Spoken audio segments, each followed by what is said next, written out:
So the left is finally turning on Joe Biden. Of course, I'm sure there's going to be some hardcore partisans that would hold on to the very last bitter moment. But now, even in SF Gate, very liberal progressive newspaper, they're just coming out and straight up saying it. Joe Biden sucks. Basically stating you know what I mean, the obvious. Now, this is going to be good for as long as Trump doesn't run, even though people might like Trump and his policies. He's just catalyzes the opposing force too much. As long as, I mean, if Joe Biden runs and if it's like against DeSantis, I mean, a lot of the progressives, they're just going to stay home and demoralized because they probably don't, to them, they won't even see a difference between Joe Biden and DeSantis. Because they're not promising a bunch of free shit. So their turnout is going to be awful. Now I have this article. Joe Biden is a lousy president. He's out of excuses. He never should have any, writes SF Gate columnist Drew Magnary. So what are the progressive reasons for turning sour on him? Well, here we go. The first few paragraphs talks about the Afghanistan pullout, which was pretty bad.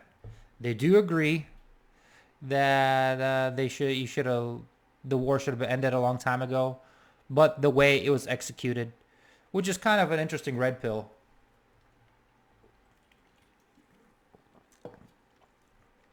An interesting red pill in a way of, like, you want the government to do everything, healthcare, housing, like you want the government to do everything. But you can clearly see that you had a war, some kind of military engagement for 20 years, and they covered it up how bad it was. Like, just around the corner, we're just winning, just around the corner. That means you have a system with such bad incentives. Why would you want the same type of people or the same incentive structure to be running anything else? And of course, it clearly shows that they just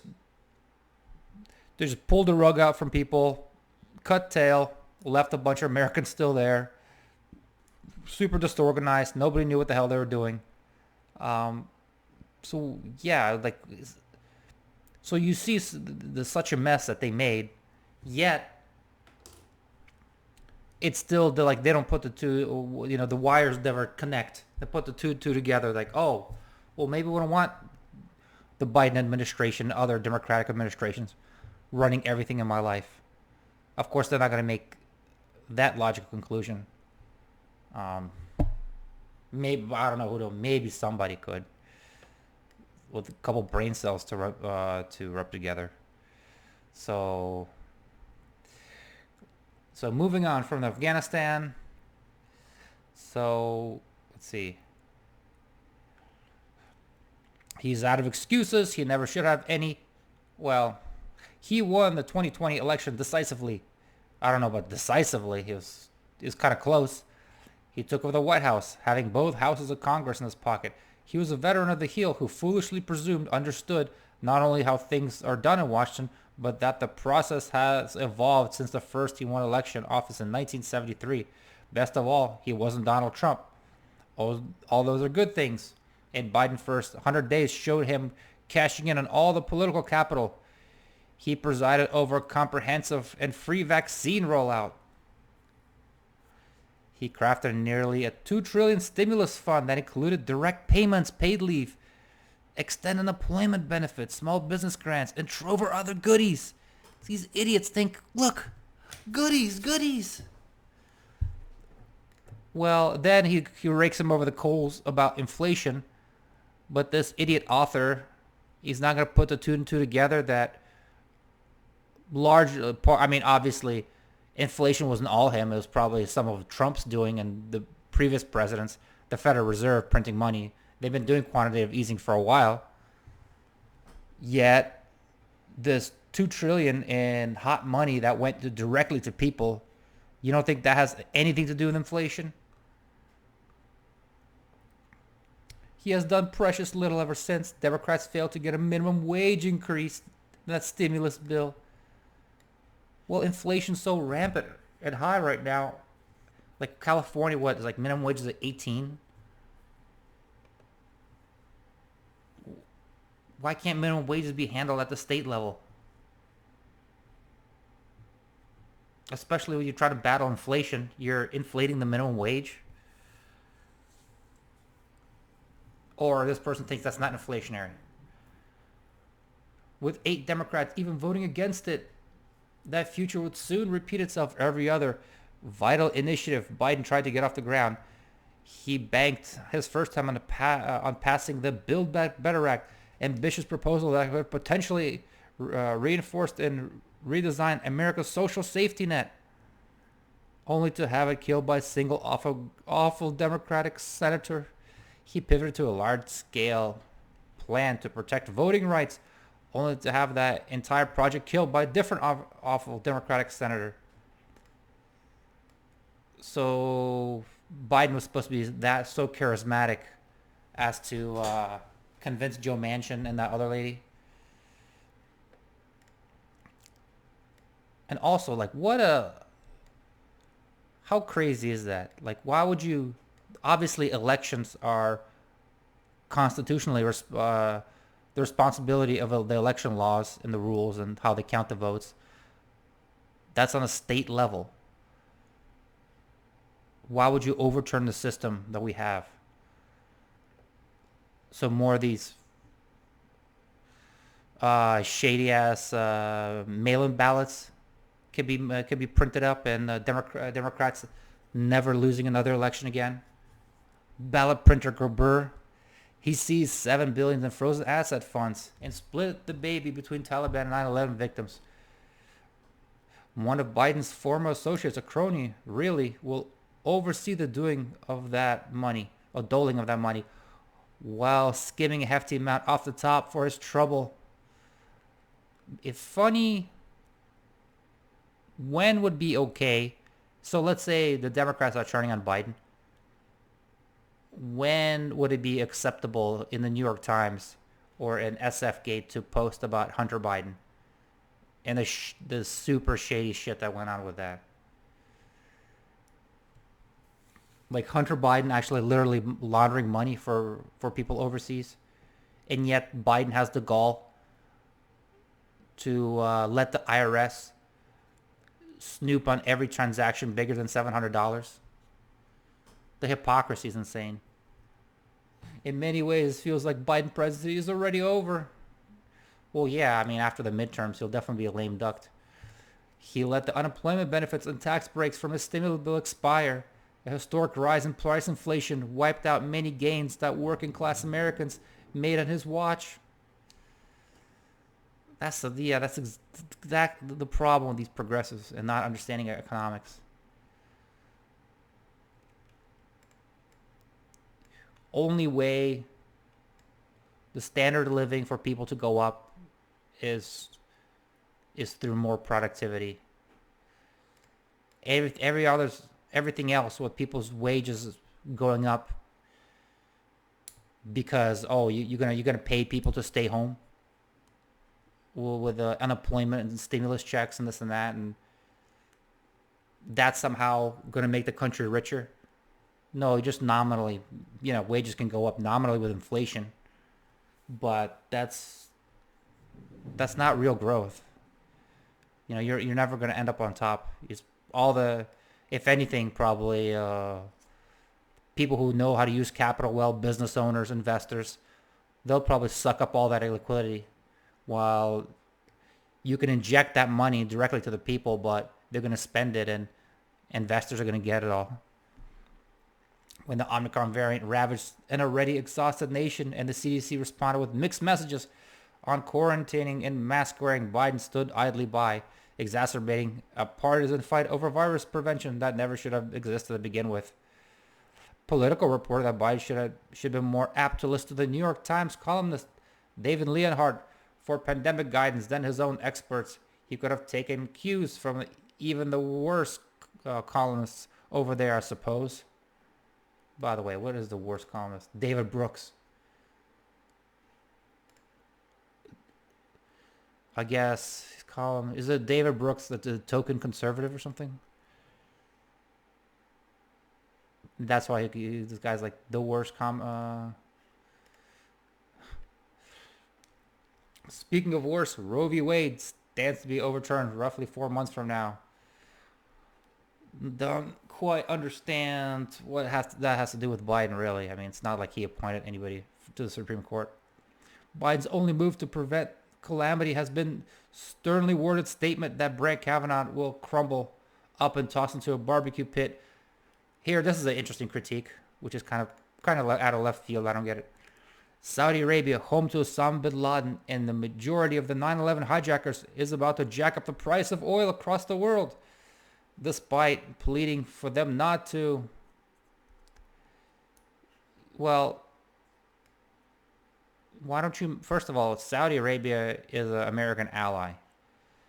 They're probably the only thing that stands between America losing its reserve currency is Saudi Arabia or the OPEC cartel selling oil only for dollars. So it's not like he can't strong arm them too much. They're crucial to the U.S. dollar hegemony in a way. And not only that, I mean, why don't you mention that Obama helped Saudis starve and bomb children in Yemen? So what is this? Biden's going to tell them not to take profits when the oil price is high? Why did this idiot mention that Biden killed a whole bunch of pipelines that caused prices? You know what I mean? Obviously, if those drilling projects and pipelines were able to go through, price of oil will be kept down. Of course, you're gonna shoot the oil industry in the leg and then complain about prices going up. Well, you limited production. Republicans want to put a lock on every uterus, shred every mail-in voting ballot. And yeah, stop with this fraud shit. Have people have some election integrity. Have people show up to the poll with a real ID. Is that too much to ask? And what kind of elections? Like if you ask for an ID, the Democrats would stop winning. That's just so weird. What a coincidence. Why? If the shoe was on the other foot, I think they would definitely, if Democrats would start winning after asking for some like a basic voter ID or basic proof of who you are, they'd want to tighten up elections too. And throw every book about slavery into a blast furnace. Well, that's a straw man, obviously. And they're succeeding right now, despite having no executive power of any kind. All of Biden's adversaries have counted on him, proving to be weak, helpless, and they've been right in doing so. All of this begs the questions. Joe Biden, even though he's president, does he give a shit after voters risk COVID and endless waits at the polls to vote him into office, and after the New Georgia Project and other grassroots organizations help provide him with a legislative clout, he needs to re-engineer this country into something better?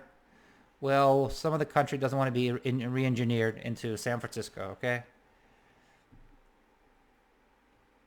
Fucking SF Gate, just like lead by example. If progressives and all these quote-unquote goodies and all this stuff were such a great idea, why are you blaming Republicans? Shouldn't be why citizens from all the red states should be moving to blue states, should be moving to San Francisco, LA, New York. Why is it the other way around? So yeah, there's huge problems. I mean, with remote work, people can have more of a choice. The state government doesn't have such a monopoly anymore. And as the country gets more diverse, well, people have less and less appetite for handouts and welfare. And to that, I say, open the border then. It feels as if he has no power of any kind.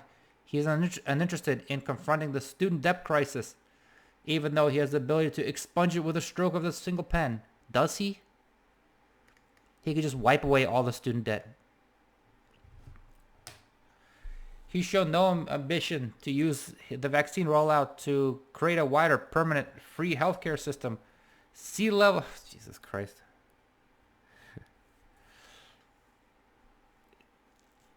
Well, the government got so involved in healthcare, now there's a lot of people making a ton of money and entrenched interest. So what do you expect? How are you going to change it now? If the government is responsible for 50% of all healthcare spending in America, you're flooding the market with entrenched interest, and they have now all these people that are receiving the money, they have bank, they can stymie any kind of change. So clearly, I mean, this person doesn't understand what government does to things. As the great Milton Friedman said, there's no more thing more permanent than a temporary government program. So you government is super involved in healthcare. It's permanent now. Goodbye. You know, kiss your any kind of changes goodbye. It's stuck this way. Too many people making money. Sea levels will rise by a foot by 2050. Jesus Christ. But the next time I hear Green New Deal out of Biden's mouth will be for the first. As if this Green New Deal is just like a welfare handouts for political allies. Completely will not change the sea level at all. Faced with Federalist Society wet dream of Supreme Court hell-bent on destroying millions of lives, he formed an exploratory committee to expand the court. That committee refused to decide on a court expansion one way or the other. This is where I get pissed off. All my life, Democrats have been terrified of governing. When Republicans take office, they have very little compunction about using power and often abusing it. Joe Biden won the Democratic nomination 2020 thanks to a bloodless Democratic power play that consolidated every other candidate's falling in order to crush Bernie Sanders. These people have it within them to be ruthless too. So where the fuck are they? Yeah, of course the Democrats want to... Of course Biden... Not Biden. People who are controlling Biden. His handlers. I mean, Biden's not aware of anything. But people who are controlling Biden, of course they want to do a bunch of progressive shit.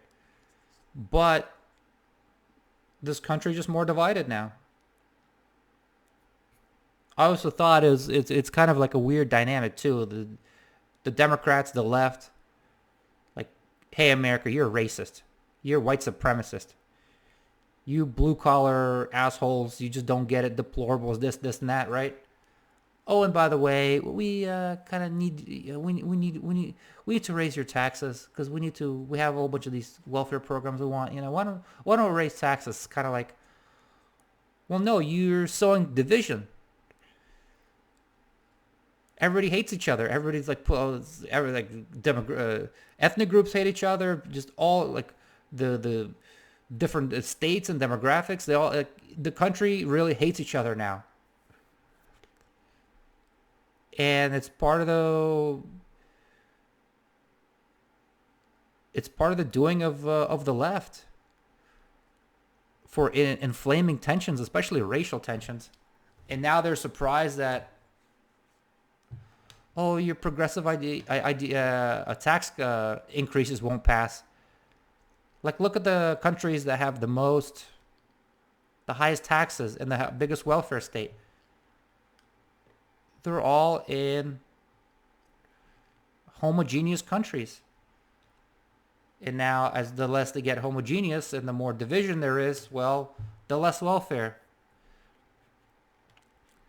I'm sick to death of this. I'm sick of voting out evil politicians only to be saddled with merely ineffective ones. So the Republicans are evil and the Democrats are ineffective. If only the left had a Stalin or Brezhnev or a Lenin or Mao or something. I'm sick of Democrat treating every Republican victory as a winning campaign message for themselves. 2 years down the road, I'm sick of having to actively search around for good things Biden and his party have done. I'm really sick of Joe Manchin. I'm sick of watching American citizens get handsomely rewarded by Biden and his spineless compatriots. It's merely that Biden has been a lousy president. It's that I've seen nothing to suggest that he'll stop being lousy. Yeah, no shit. Briefly, I had high hopes for Biden. Well, you're an idiot. And that's on me. I'm even bigger sucker than he is. I should have learned my lesson from his old boss and from every other Democrat who had the chance to do great things and then pissed them all away. Bravo.